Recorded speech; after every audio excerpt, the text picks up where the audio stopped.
Good morning. Current affairs ഇന്നത്തെ കാര്യങ്ങളിലേക്ക് പോവാം. Thursday newspaper. Thursday newspaper main news വളരെ important ആണ്. Cabinet clears bill to restore the provisions of SC/ST Act. ഇന്ത്യയിലെ ഒരുപാട് വിവാദങ്ങൾ ഉണ്ടായ ഒരു പ്രശ്നമായിരുന്നു ഈ SC/ST Act. Prevention of atrocities against SC/STs. അതിനു വേണ്ടിയിട്ട് ഒരു ആക്ട് ഉണ്ട് 1989. അതിനകത്ത് യഥാർത്ഥ ആക്ടിന്റെ പേര് ഇങ്ങനെയാണ് Scheduled Caste and Scheduled Tribes. Scheduled Caste and Scheduled Tribes, bracketly Prevention of Atrocities Act 1989.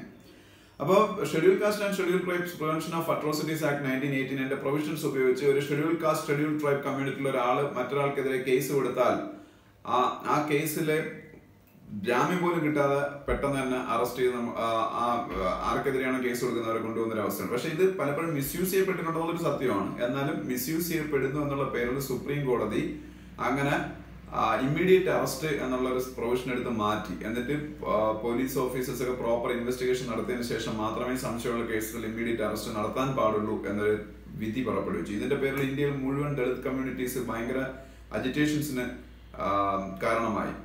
കേരളത്തിൽ ഉൾപ്പെടെ ഹർത്താൽ ഉണ്ടായിരുന്ന ഒരു ദിവസം എല്ലാവർക്കും ഓർമ്മയാണ്. ഒരു മാസം മുമ്പ് ദളിത് കമ്മ്യൂണിറ്റീസിന്റെ ഒരു ഹർത്താൽ ഉണ്ടായിരുന്നു. ഇതിന് അഗെയിൻസ്റ്റാണ് ഈ ഹർത്താൽ നടന്നത്. അപ്പോൾ ഗവൺമെന്റ് ഓഫ് ഇന്ത്യക്ക് ആ ഒരു സെക്ഷൻ ഓഫ് കമ്മ്യൂണിറ്റിയുടെ ആങ്കർ അവരുടെ പ്രൊട്ടസ്റ്റ് കണ്ടില്ലെന്ന് നടിക്കാൻ പറ്റൂല. ഇന്നലെ അപ്പൊ അവര് ഈ സുപ്രീം കോടതി അല്ല ഏത് കോടതിയാണെങ്കിലും അവരുടെ വിധികളെ മറികടക്കാൻ ഗവൺമെന്റ് ഓഫ് ഇന്ത്യക്ക് പറ്റും. ഗവൺമെന്റ് ഓഫ് ഇന്ത്യക്ക് ആ വിധി മറികടക്കുന്ന രീതിയിൽ ഒരു ബില്ല് കൊണ്ടുവന്നാൽ മതി. അങ്ങനെ പാർലമെന്റിൽ ഇന്നലെ ഒരു ബില്ല് അവതരിപ്പിച്ചു. ഈ ഷെഡ്യൂൾഡ് കാസ്റ്റ് ഷെഡ്യൂൾഡ് ട്രൈബ് കമ്മ്യൂണിറ്റിക്ക് വേണ്ടിയിട്ടുള്ള ആക്ടായ scheduled caste scheduled tribe prevention of atrocities act 1989 original provisions അതുപോലെ തന്നെ നിലനിർത്താൻ സുപ്രീം കോടതി കൊണ്ടുവന്ന ചേഞ്ചസ് ഒന്നും നിലനിൽക്കത്തില്ല. ഇനി ആ ചേഞ്ചസ് എല്ലാം എടുത്ത് മാറ്റിയിട്ട് പഴയ പോലെ തന്നെ തുടരാൻ വേണ്ടിയിട്ടുള്ള ബില്ല് ഇന്നലെ പാർലമെന്റിൽ അവതരിപ്പിച്ചു. ഈ ഇന്ത്യയിലെ food and public distribution system minister Ramvilas Paswan ആണത് പത്രസമ്മേളനം നടത്തി എല്ലാവരും അറിയിച്ചത്. കാരണം എന്ന് വെച്ചാല് ഈ രാംവിലാസ് പാസ്വാൻ യഥാർത്ഥ ബി ജെ പി കാരനല്ല. ബി ജെ പി ഗവൺമെന്റിലെ മിനിസ്റ്ററാണ്. പക്ഷെ ബി ജെ പി കാരനല്ല. അദ്ദേഹം LJP ലോക് ജനശക്തി പാർട്ടി എന്ന് പറയുന്ന ഒരു പാർട്ടിയുടെ ലീഡറാണ്. അദ്ദേഹം പക്ഷെ ദളിത് കമ്മ്യൂണിറ്റി എന്നുള്ള ലീഡറാണ്. അദ്ദേഹത്തിന്റെ വോട്ട് ബാങ്കും ദളിത് വോട്ട് ബാങ്കാണ്. ഇപ്പൊ വേണമെങ്കിൽ NDA ഗവൺമെന്റ് ഒരു ദളിത് മുഖം ആണ് എന്ന് പറയാം, ദളിത് ഫേസ് ആണെന്ന് പറയാം രാംവിലാസ് പാസ്വാൻ. അദ്ദേഹത്തിന്റെ പാർട്ടിയുടെ പേര് LJP എന്നാണ്, ലോക് ജനശക്തി പാർട്ടി. പിന്നെ ഇന്നലെ മോണിറ്ററി പോളിസി വന്നു. അത് വേറൊരു വലിയ ന്യൂസ്. അത് പേപ്പറിന്റെ ഫ്രണ്ട് പേജിൽ 2-3 വളരെ പ്രധാനപ്പെട്ട ന്യൂസുകളുണ്ട്. റിസർവ് ബാങ്ക് ഓഫ് ഇന്ത്യയുടെ ഏറ്റവും പ്രധാനപ്പെട്ട ആക്ടിവിറ്റിയായ മോണിറ്ററി പോളിസി ഓരോ 2 മാസം കൂടുമ്പോഴും ബൈമന്ത്രി ആയിട്ട് മോണിറ്ററി പോളിസി ഇഷ്യൂ ചെയ്യും. മോണിറ്ററി പോളിസി ഇഷ്യൂ ചെയ്യുന്നത് റിസർവ് ബാങ്ക് ഓഫ് ഇന്ത്യയാണ്. മോണിറ്ററി പോളിസി പക്ഷേ ഡിസൈഡ് ചെയ്യുന്നത് ഒരു 6 മെമ്പർ കമ്മിറ്റിയാണ്. ആ 6 മെമ്പർ കമ്മിറ്റിയുടെ പേര് MPC എന്നാണ്, മോണിറ്ററി പോളിസി കമ്മിറ്റി. അതിന്റെ ചെയർമാൻ റിസർവ് ബാങ്ക് ഓഫ് ഇന്ത്യയുടെ ഗവർണറാണ്. മോണിറ്ററി പോളിസി കമ്മിറ്റി 6 മെമ്പർ കമ്മിറ്റിയാണെന്ന് ഞാൻ പറഞ്ഞു. അതിൽ 3 പേര് RBIയുടെ ഭാഗത്തു നിന്നും 3 പേര് ഗവൺമെന്റ് ഓഫ് ഇന്ത്യയുടെ ഭാഗത്തു നിന്നാണ്. അവരുടെ ഡിസിഷൻ പ്രകാരം ഇന്നലെ ഞാൻ ഈ മോണിറ്ററി പോളിസിയെ കുറിച്ച് പറയുന്നത് കേൾക്കുന്ന ആൾക്കാർ ഫസ്റ്റ് ടൈം ആണിത് കേൾക്കുന്നുണ്ടെങ്കിൽ എൻ്റെ റിക്വസ്റ്റ് ആണ്, ദയവ് ചെയ്ത് എല്ലാവരും നമ്മളുടെ തന്നെ യൂട്യൂബ് ചാനലിലുള്ള മോണിറ്ററി പോളിസി എന്ന് പറയുന്നൊരു വീഡിയോ ഉണ്ട്. അത് കണ്ടതിന് ശേഷം മാത്രമേ ഞാൻ ഈ പറയുന്ന കാര്യങ്ങൾ കേൾക്കാവൂ, എന്നാലേ മനസ്സിലാവൂ. അല്ലെങ്കിൽ വെറുതെ ബ്ലൈൻഡ് ആയിട്ട് കേൾക്കാമെന്നേ ഉള്ളൂ. അപ്പോൾ നമ്മളുടെ ഈ യൂട്യൂബ് ചാനലിൽ തന്നെ മോണിറ്ററി പോളിസി എന്നുള്ളൊരു വീഡിയോ ഉണ്ട്. അത് കേട്ടതിന് ശേഷം മാത്രം ഇത് കേൾക്കുക. കാരണം ഇന്നലെ ഈ ബൈമന്ത്ലി മോണിറ്ററി പോളിസിയിൽ RBI ചെയ്തേക്കുന്നത് റിപ്പോ റേറ്റ് 0.25% കൂട്ടി. റിപ്പോ റേറ്റ് കൂട്ടാനുള്ള കാരണം എന്താണെന്നൊക്കെ ഈ മോണിറ്ററി പോളിസി എന്നുള്ള വീഡിയോ കണ്ടാൽ മനസ്സിലാവും. റിപ്പോ റേറ്റ് ഇപ്പൊ കൂട്ടാനുള്ള കാരണം ഇൻഫ്ലേഷൻ ഇന്ത്യയിൽ കൂടുതലായതുകൊണ്ടാണ്. മോണിറ്ററി പോളിസിയുടെ ബേസ് റീറ്റെയിൽ ഇൻഫ്ലേഷൻ അല്ലെങ്കിൽ കൺസ്യൂമർ പ്രൈസ് ഇൻഡെക്സ് ഇൻഫ്ലേഷൻ ആണ്. റീറ്റെയിൽ ഇൻഫ്ലേഷൻ പറയുന്ന വേറൊരു പേരാണ് കൺസ്യൂമർ പ്രൈസ് ഇൻഡെക്സ് ഇൻഫ്ലേഷൻ. ഇപ്പൊ ഇന്ത്യയിൽ 2 തരത്തിൽ ഇൻഫ്ലേഷൻ കാൽക്കുലേറ്റ് ചെയ്യുന്നുണ്ട്. WPI ഹോൾസെയിൽ പ്രൈസ് ഇൻഡെക്സ് ഇൻഫ്ലേഷനും CPI കൺസ്യൂമർ പ്രൈസ് ഇൻഡെക്സ് ഇൻഫ്ലേഷനും. അപ്പൊ മോണിറ്ററി പോളിസിയുടെ ബേസ് CPI ആണ്, കൺസ്യൂമർ പ്രൈസ് ഇൻഡെക്സ് ഇൻഫ്ലേഷൻ. ഇന്ത്യയിൽ അത് കൂടിക്കൊണ്ടിരിക്കുകയാണ്. ഇൻഫ്ലേഷൻ കൂടുന്ന ഒരിക്കലും നല്ലതല്ല. ജനങ്ങളുടെ മുകളിൽ വിലക്കയറ്റം ഉണ്ടാകുക. അപ്പൊ അവരുടെ ജനജീവിതം ദുസ്സഹമാകും. അപ്പൊ ഏത് ഗവൺമെന്റിന്റെ ലക്ഷ്യം ഇൻഫ്ലേഷൻ കൺട്രോൾ ചെയ്യുകയാണ്. അപ്പൊ ഇൻഫ്ലേഷൻ കൺട്രോൾ ചെയ്യുന്ന ഒരു മെത്തേഡാണ് റിപ്പോ റേറ്റ് കൂട്ടുക എന്നുള്ളത്. റിപ്പോ റേറ്റ് ഒക്കെ എന്താണെന്ന് മനസ്സിലാക്കിയാലേ റിപ്പോ റേറ്റ് കൂട്ടുമ്പോൾ ഇൻഫ്ലേഷൻ കൺട്രോൾ ആവുന്ന എങ്ങനെയെന്ന് മനസ്സിലാവുള്ളൂ. അപ്പൊ അതിനാണ് ഞാൻ പറഞ്ഞത് മോണിറ്ററി പോളിസി എന്ന് പറഞ്ഞ വീഡിയോ കാണാൻ പറഞ്ഞത്. എന്തായാലും മോണിറ്ററി പോളിസിയിൽ ഉള്ള ടേംസ് പറയാം. Repo rate, reverse repo rate, bank rate, statutory liquidity ratio SLR, statutory liquidity ratio SLR, cash reserve ratio CRR, and MSF, marginal standing facility. Repo rate, reverse repo rate, bank rate, statutory liquidity ratio, SLR, cash reserve ratio, CRR and MSF, marginal standing facility. ഈ terms ഓരോന്നും എന്താണെന്ന് ആ monetary policy എന്നുള്ള video കാണുമ്പോൾ മനസ്സിലാവും. അതെല്ലാവരും കാണുക. ഇപ്പോഴത്തെ റിപ്പോ റേറ്റ് ഇന്നലെ RBI കൂട്ടിയത് 6.5% ആയിട്ടാണ്. ഇപ്പോഴത്തെ പുതിയ 6.5% ആയിട്ടാണ്. റിപ്പോ റേറ്റ് 6.5% ആയിട്ട് കൂടി. ഓരോ റേറ്റും അറിഞ്ഞിരിക്കണം, എക്സാമിന് ചോദിക്കാം. 6.5% repo rate. Reverse repo rate 6.25%. Reverse repo rate. Bank rate 6.75%. Marginal standing ഫെസിലിറ്റിയും 6.75% ആണ്. അപ്പോൾ ഇത്രയും റേറ്റുകൾ അറിഞ്ഞിരിക്കണം. മാർജിനൽ സ്റ്റാൻഡിംഗ് ഫെസിലിറ്റിയും 6.75% ആണ്. പിന്നീട് 5G സ്പെക്ട്രത്തിന്റെ ഇന്നത്തെ ഹിന്ദുവിലെ എഡിറ്റോറിയലും ഈ RBIയുടെ മോണിറ്ററി പോളിസിയെ കുറിച്ചാണ്. ഇത് കൂടുതൽ ഇന്നലത്തെ RBIയുടെ മോണിറ്ററി പോളിസി എന്താണെന്ന് കൂടുതൽ മനസ്സിലാക്കുന്നതിന് ഇന്നത്തെ ഹിന്ദുവിലെ എഡിറ്റോറിയൽ വായിക്കുന്നത് സഹായിക്കും. അതിലേക്ക് ഞാൻ വരാം. അപ്പൊ എന്തായാലും ആ മോണിറ്ററി പോളിസിയുള്ള വീഡിയോ കൂടെ അഡീഷണലി കാണുക നമ്മുടെ യൂട്യൂബ് ചാനലിലുള്ള. പിന്നീട് TRAI, telecom regulatory authority of India 5G സ്പെക്ട്രത്തിന്റെ ഓപ്ഷനിങ് നടത്താൻ തീരുമാനിച്ചു. TRAI, telecom regulatory authority of India എന്ന് പറഞ്ഞാൽ ഇന്ത്യയുടെ ടെലികോം സെക്ടറിന്റെ റെഗുലേറ്റർ ആണെന്നുള്ള കാര്യം എല്ലാവർക്കും അറിയാമായിരിക്കും. ഇന്ത്യയുടെ ടെലികോം സെക്ടറിന്റെ റെഗുലേറ്റർ ആണ് TRAI, telecom regulatory authority of ഇന്ത്യയുടെ ചെയർമാനാണ് RS ശർമ്മ. അവർ 5G സ്പെക്ട്രത്തിന്റെ സെയിൽ സ്റ്റാർട്ട് ചെയ്യാൻ തീരുമാനിച്ചു. 5G ഓരോ ജനറേഷൻ മൊബൈൽ സർവീസിനും സ്പെക്ട്രം വേണം. ആ സ്പെക്ട്രത്തിൽ കൂടെയാണ് ഇത് വർക്ക് ചെയ്യുന്നത്. ആദ്യം 1G ആയിരുന്നു, പിന്നെ ഇത് 2G ആയി, പിന്നെ അത് 3G ആയി, പിന്നെ അത് 4G ആയി, ഇനിയിപ്പോൾ 5G വരാൻ പോവുകയാണ്. ഹൈ സ്പീഡ് ഇന്റർനെറ്റും ഒക്കെ പ്രൊവൈഡ് ചെയ്യുന്നതിനാണ് 5G സ്പെക്ട്രം. അപ്പോൾ 5G സ്പെക്ട്രം പ്രൊവൈഡ് ഉള്ള കാരണം 2020 തൊട്ട് ഇന്ത്യയിൽ 5G 5th generation mobile service provide ചെയ്യാൻ തുടങ്ങാനുള്ള സ്പെക്ട്രം ഓപ്ഷനിങ് സ്റ്റാർട്ട് ചെയ്യാൻ തീരുമാനിച്ചു. പിന്നെ ബോംബെ ഹൗസ് എന്ന് പറയുന്ന ഒരു സംഭവത്തിനെ കുറിച്ച് പത്രത്തിലൊരു ന്യൂസ് ഉണ്ട്. ബോംബെ ഹൗസ് ഇന്ത്യയിലെ $100 ബില്യൺ കമ്പനിയായ ടാറ്റ ഗ്രൂപ്പ്, ഇന്ത്യയുടെ $100 ബില്യൺ കമ്പനിയായ ടാറ്റ ഗ്രൂപ്പിന്റെ ഗ്ലോബൽ ഹെഡ്ക്വാർട്ടേഴ്സ് ആണ് ബോംബെ ഹൗസ് എന്നറിയപ്പെടുന്നത്. ബോംബെ ഹൗസ് അത് മുംബൈയിലാണ്. പിന്നെ ഇന്നത്തെ ന്യൂസ് പേപ്പറിൽ ഇതുപോലുള്ള ഒരുപാട് ഇമ്പോർട്ടന്റ് ന്യൂസുകളുണ്ട്. ഫീൽഡ്സ് മെഡൽ, മാത്തമെറ്റിക്സിലെ നോബൽ പ്രൈസ് എന്ന് പറയപ്പെടുന്ന മെഡലാണ് ഫീൽഡ്സ് മെഡൽ. കാരണം എന്ന് വെച്ചാൽ ഫിസിക്സിൽ നോബൽ പ്രൈസ് ഉണ്ട്, കെമിസ്ട്രിയിൽ നോബൽ പ്രൈസ് ഉണ്ട്, മെഡിസിനിൽ നോബൽ പ്രൈസ് ഉണ്ട്, പീസിന് നോബൽ പ്രൈസ് ഉണ്ട്, ലിറ്ററേച്ചറിന് നോബൽ പ്രൈസ് ഉണ്ട്, എക്കണോമിക്സിന് നോബൽ പ്രൈസ് ഉണ്ട്. പക്ഷേ മാത്സിന് നോബൽ പ്രൈസ് ഇല്ല. അപ്പൊ മാത്സിലെ നോബൽ പ്രൈസ് എന്ന് അറിയപ്പെടുന്നത് ഫീൽഡ്സ് മെഡൽ ആണ്. Fields medal, FIELDS, fields medal. ഇത് ആദ്യമായിട്ട് കിട്ടിയ ഇന്ത്യക്കാരൻ മഞ്ജുൾ ഭാർഗവയാണ്. ആദ്യമായിട്ട് കിട്ടിയ ഇന്ത്യക്കാരൻ മഞ്ജുൾ, MANJUL, മഞ്ജുൾ ഭാർഗവ. ഇന്നലെ പുതിയ ഫീൽഡ്സ് മെഡൽ ജേതാക്കളെ ഡിക്ലെയർ ചെയ്തു. ഫീൽഡ്സ് മെഡൽ വിൻ ചെയ്തവരാ. അതിൽ ഒരു അക്ഷയ് വെങ്കടേശൻ ഉണ്ട്.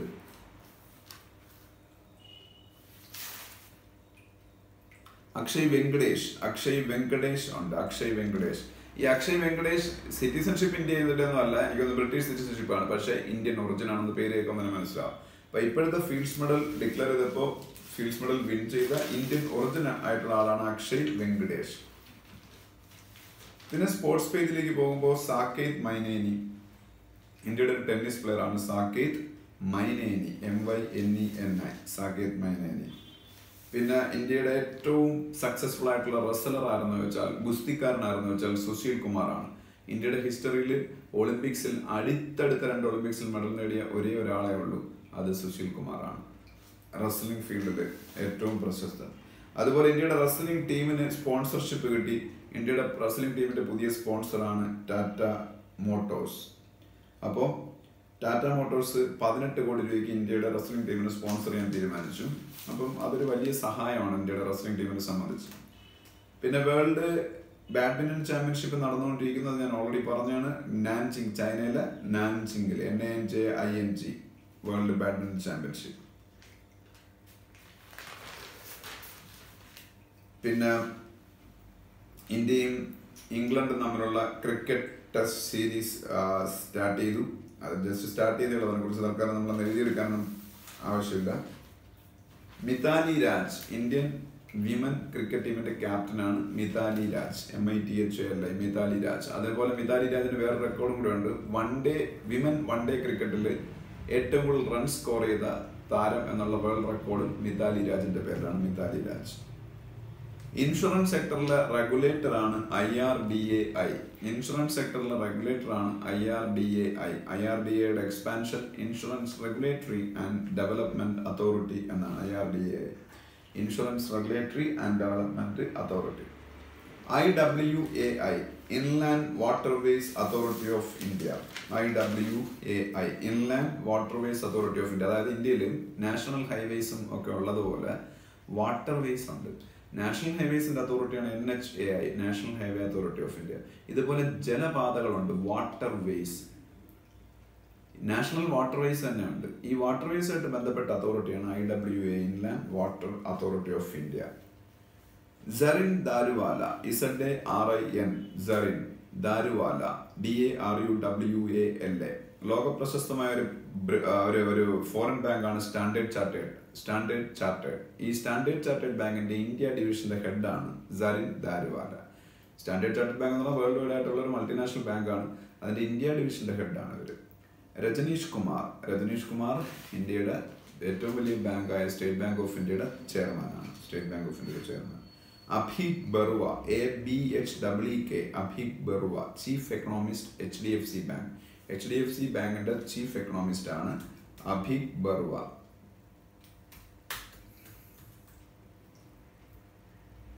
പിന്നീട് മോണിറ്ററി പോളിസി ഞാൻ ഓൾറെഡി പറഞ്ഞു. MPC മോണിറ്ററി പോളിസി കമ്മിറ്റിയെ കുറിച്ച് പറഞ്ഞു.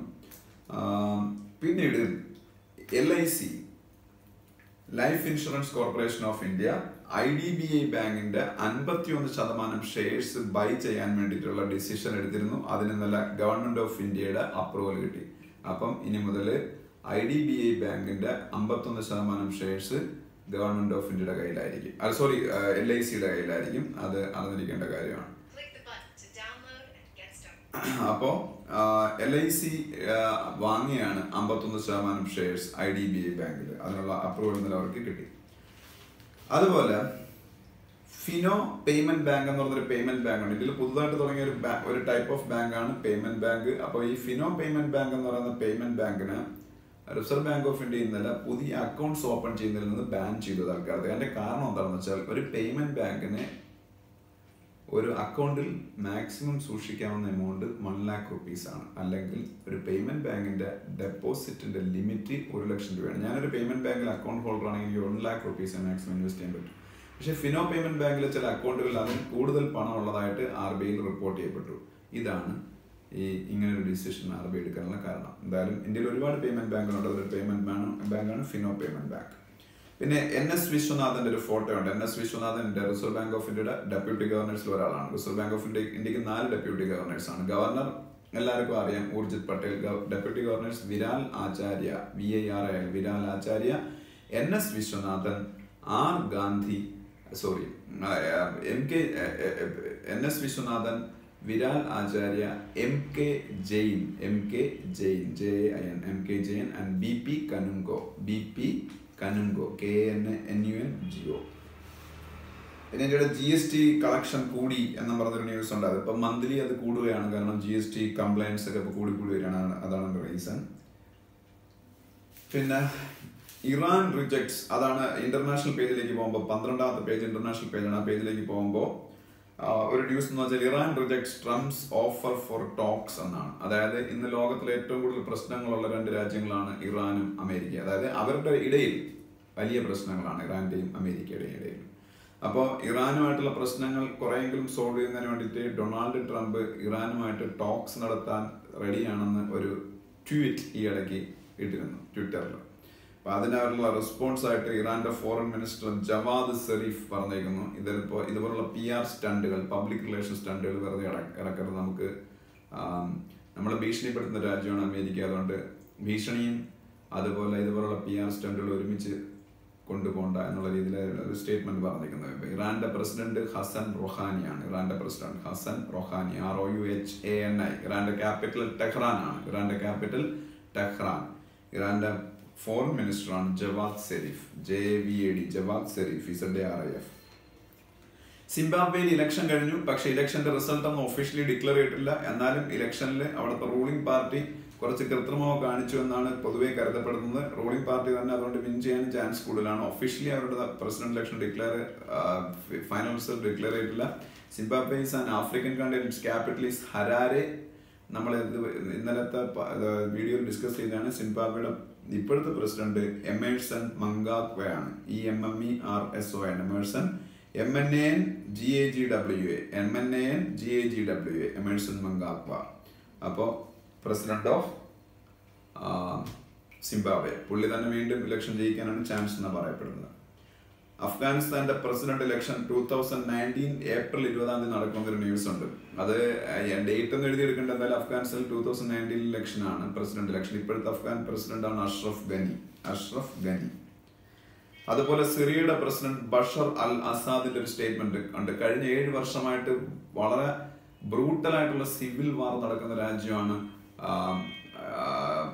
സിറിയ എന്നുള്ള രാജ്യം. വേൾഡിലെ ഏറ്റവും ഡേഞ്ചറസ് കൺട്രിയായി സിറിയ മാറി. ലോകത്തിലെ ഏറ്റവും വലിയ കൾച്ചറൽ ഹെറിറ്റേജ് ഒക്കെ ഉള്ള ഒരു രാജ്യമായിരുന്നു ഈ സിറിയ. ആ സിറിയ ഇന്ന് എന്താ പറഞ്ഞ നശിച്ച് നാമാവശേഷമായി പോയ രാജ്യമായി മാറി. അവിടുത്തെ പല ഗ്രൂപ്പുകൾ തമ്മിലുള്ള കോൺഫ്ലിക്ട് മൂലം IS ഒക്കെ അവിടെ വലിയ നാശം വിതച്ച സംഘടനകളായിരുന്നു. പക്ഷെ IS ഇപ്പൊ അവിടെ തുരത്തി. പക്ഷെ ഇപ്പോ അവിടുത്തെ പ്രസിഡന്റായ ബഷർ അൽ അസാദിന്റെ സൈന്യവും അവിടുത്തെ റബൽസും തമ്മിൽ ഉള്ള വാറാണ് നടന്നുകൊണ്ടിരിക്കുന്നത്. പക്ഷെ അത് ഇറാന്റെയും റഷ്യയുടെയും സപ്പോർട്ടോടുകൂടി ബഷർ അൽ അസാദിന്റെ സൈന്യം ഈ അവിടുത്തെ റബൽസിനെയൊക്കെ ഏകദേശം ഇപ്പൊ തോൽപ്പിച്ചുകൊണ്ടിരിക്കുകയാണ്. അതാണ് വിക്ടറി ഈസ് നിയർ എന്ന് അദ്ദേഹം പറഞ്ഞേക്കുന്നത്. പിന്നെ പാകിസ്ഥാന്റെ പ്രൈം മിനിസ്റ്ററായിട്ട് ഇമ്രാൻഖാൻ ഉടനെ സത്യപ്രതിജ്ഞ ചെയ്യും. ഞാൻ ഓൾറെഡി പറഞ്ഞു അത്. പിന്നെ നമ്മൾ അടുത്ത നാഷണൽ പേജിലേക്ക് വരുമ്പോൾ 10-11 പേജുകൾ നാഷണൽ പേജുകളാണ്. ഈ നാഷണൽ പേജുകളിൽ NRC ഇഷ്യൂ തന്നെയാണ് ഇന്നത്തെയും പത്രത്തിലുള്ളത്. അത് ഓൾറെഡി നമ്മൾ ഡിസ്കസ് ചെയ്ത പലതാണ്, അതുകൊണ്ട് അതിനെ കുറിച്ച് ഞാൻ കൂടുതൽ ഡിസ്കസ് ചെയ്യുന്നില്ല. രവിശങ്കർ പ്രസാദിന്റെ ഒരു സ്റ്റേറ്റ്മെന്റ് ഉണ്ട്. രവിശങ്കർ പ്രസാദ് ഇന്ത്യയുടെ IT ആൻഡ് ലോ മിനിസ്റ്റർ ആണ്. അപ്പൊ IT റിലേറ്റഡ് ഇഷ്യൂസിലും ലോ റിലേറ്റഡ് ഇഷ്യൂസിലും ഒക്കെ ആയിരിക്കും രവിശങ്കർ പ്രസാദിന്റെ സ്റ്റേറ്റ്മെന്റ് എപ്പോഴും പത്രത്തിൽ വരുന്നത്. IT and law minister. Doklam എന്ന് പറയുന്ന ഒരു സ്ഥലത്തിനെ കുറിച്ചൊരു സ്റ്റേറ്റ്മെന്റ് സുഷമ സ്വരാജ് പറഞ്ഞിട്ടുണ്ട്. ഇന്ത്യയുടെയും ചൈനയുടെയും ഭൂട്ടാന്റെ ഇടയിൽ ട്രൈ ജംഗ്ഷൻ ആണ് ഡോക്ലം. ഇന്ത്യയും ചൈനയും തമ്മിൽ വലിയ ഇഷ്യൂസ് ഈ ഡോക്ലമിന്റെ പേരിൽ ഉണ്ടായിരുന്നു. കാരണം എന്ന് വെച്ചാൽ ഭൂട്ടാന്റെ പ്രദേശം എന്നാണ് ഇന്ത്യ ഡോക്ലമിനെ കരുതുന്നത്. പക്ഷെ ചൈനയുടെ പ്രദേശം എന്നുള്ള പേരിൽ അവിടെ കൺസ്ട്രക്ഷൻ ആക്ടിവിറ്റീസ് ക്യാരി ഔട്ട് ചെയ്യാൻ വന്നു. അപ്പോൾ ഇന്ത്യയുടെ പട്ടാളം അതിനെ എതിർത്തു. അങ്ങനെ ഇന്ത്യയുടെ ആർമിയും ചൈനീസ് ആർമിയും തമ്മിൽ അവിടെ വലിയ ഇഷ്യൂസ് ഉണ്ടായി. അത് ഇന്ത്യയും ചൈനയും തമ്മിലുള്ള വലിയൊരു പ്രോബ്ലത്തിന് കാരണമാവുകയും ചെയ്തു. പിന്നീട് അത് മ്യൂച്വലി ഡിസ്കഷൻസ് വഴി ഒരു സോൾവ് ചെയ്തു. കാരണം ഭൂട്ടാന്റെ പ്രദേശം ഇന്ത്യ കരുതുന്ന പ്രദേശത്തിന് പ്രൊട്ടക്ട് ചെയ്യേണ്ട ബാധ്യത ഇന്ത്യക്കുണ്ട്. ബിക്കോസ് ഭൂട്ടാന്റെ ഡിഫൻസ് ഇന്ത്യ ആണ് നോക്കുന്നത് ഒരു ഓൾറെഡി എഗ്രിമെന്റ് ഉണ്ട്. അപ്പോൾ ഭൂട്ടാൻ എന്ത് സംഭവിച്ചാലും ഇന്ത്യക്ക് സംഭവിക്കുന്ന പോലെ ഇന്ത്യ കരുതും. അതാണ്. പിന്നെ നജ്മ ഹെപ്തുള്ളയുടെ ഒരു ഫോട്ടോ ഉണ്ട്. Najma Heptulla NAJMA Najma Heptulla HEPTULLA. നജ്മ ഹെപ്തുള്ള മണിപ്പൂരിന്റെ ഗവർണറാണ് നജ്മ ഹെപ്തുള്ള. കൊൺറാഡ് സക്മ മേഘാലയയുടെ ചീഫ് മിനിസ്റ്ററാണ്. CONRAD Conrad Sangma SANGMA.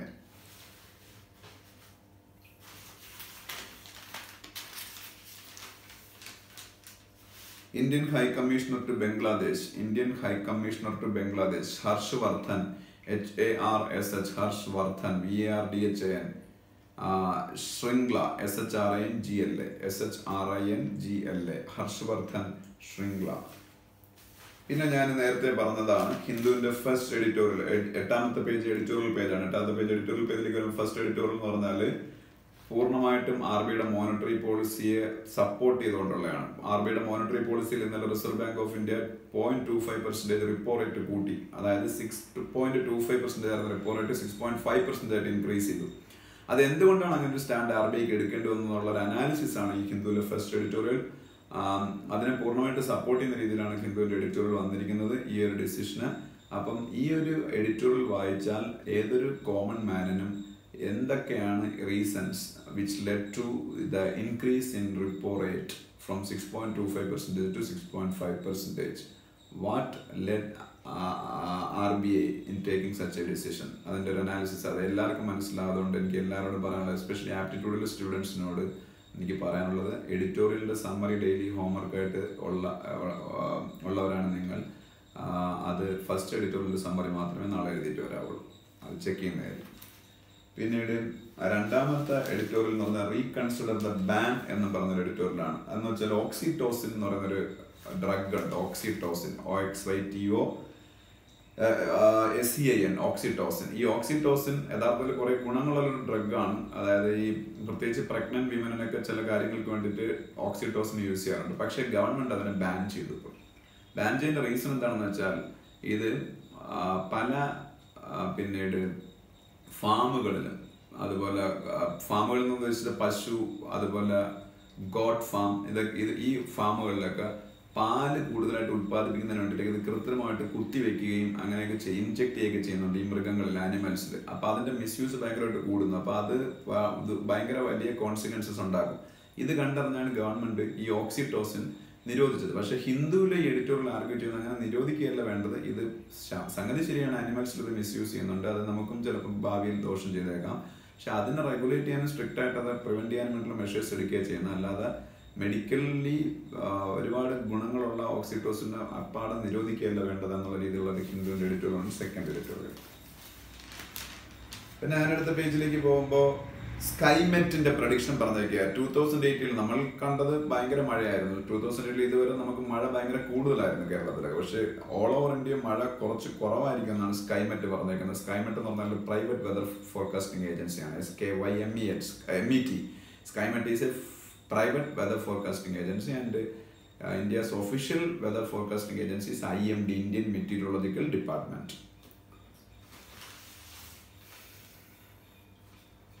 K. Chandrasekhar Rao, ഇന്ത്യയുടെ ഒരു സ്റ്റേറ്റ് ആയ തെലങ്കാനയുടെ ചീഫ് മിനിസ്റ്റർ. ബന്ദിപ്പൂർ എന്ന് പറയുന്ന നാഷണൽ പാർക്ക് ഉള്ളത് കർണാടകത്തിലാണ്. ഒരു നാഷണൽ പാർക്കാണ് ബന്ദിപ്പൂർ, BANDIPUR. കേരളമായിട്ടാണ് ബോർഡർ ഉണ്ട്. നമ്മൾ അതുവഴിയാണ് പലപ്പോഴും മൈസൂരിലേക്കൊക്കെ പോകുന്നത്.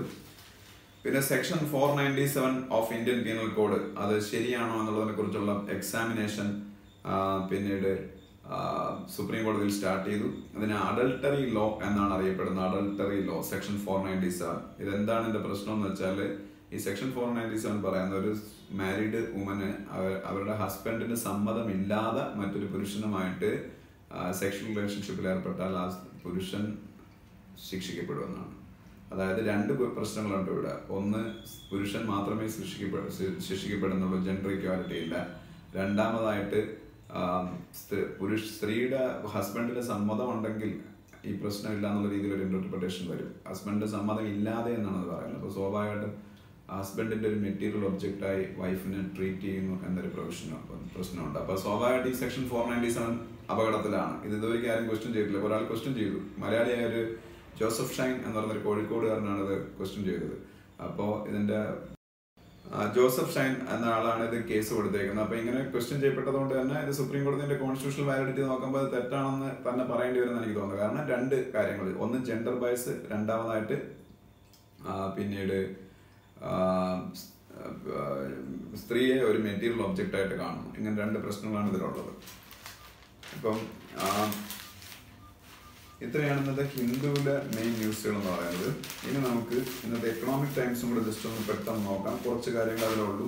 എക്കണോമിക് ടൈംസിലെ main news reserve bank of ഇന്ത്യയുടെ മോണിറ്ററി പോളിസിയാണ്. അത് ഓൾറെഡി നമ്മൾ ഡിസ്കസ് ചെയ്തു. ഇനി അതിനെക്കുറിച്ചൊന്നും പറയാനില്ല. രണ്ടാമതായിട്ട് IDBI ബാങ്കിന് LIC ഏറ്റെടുക്കാൻ പോകുന്നതിനെ കുറിച്ചുകൊണ്ട് അത് ഞാൻ ഡിസ്കസ് ചെയ്തതാണ്. സലിൽ പരേഖിന്റെ ഒരു ഫോട്ടോ ഉണ്ട്. സലിൽ പരേഖ് ഇൻഫോസിസിന്റെ CEO.